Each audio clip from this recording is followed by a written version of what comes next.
আলাইকুম আ রহমতুল্লাহি ওবরাকাতুহু। সুধী দর্শক, আমার নাজমুল ইসলাম চ্যানেলের পক্ষ থেকে আপনাদের সবার প্রতি শুভেচ্ছা রইল। সুধী দর্শক, আজ আমরা যে বিষয় বলবো সেটা হচ্ছে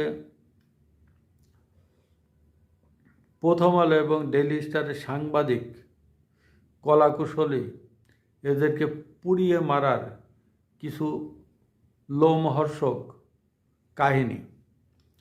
সুধী দর্শক, যখন এই উগ্রবাদী জঙ্গিরা প্রথম আলো এবং ডেইলি স্টারে হামলা চালায়, তখন প্রথমে লুটপাট,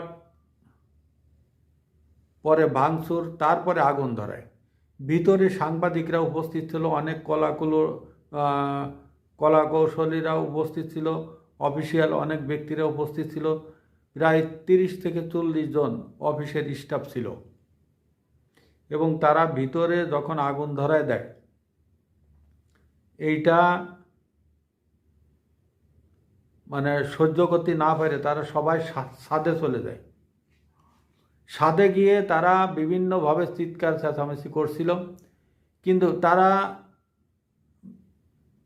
পুলিশের হেডকোয়ার্টারে ফোন দিছিল, এমনকি আর্মি বিডিআরে ফোন দিছে, কেউ এখানে আগায়নি।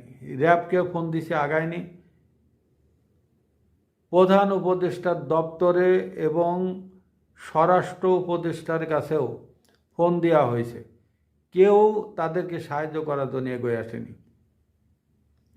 যখন ফায়ার ব্রিগেডের গাড়ি আসছিল, ফায়ার ব্রিগেডকে তারা ফোন দিছে, সেই ফায়ার ব্রিগেডের গাড়ি এই সব উগ্রবাদীরা পথে থামাইছে,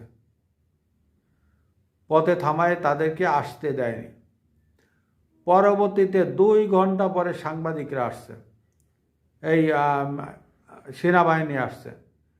সেনাবাহিনী আসার পরে তারপরে ফায়ার ব্রিগেডের গাড়িগুলো তারাই রিসিভ করে আনিছে। সুধী দর্শক, সত্য কখনো চাপা থাকে না, একদিন না একদিন বের হয়ে আসে। এবং এই সব উগ্রবাদীরা স্লোগান দেয়, প্রথম আলো এবং ডেইলি স্টারের কোনো সাংবাদিকরা যেখানে পাব সেখানেই তাদেরকে হত্যা করব, এবং প্রতি ঘরে ঘরে গিয়ে যেখানে প্রথম আলো এবং ডেইলি স্টারের সাংবাদিকরা আছে সবাইকে হত্যা করব। এই ধরনের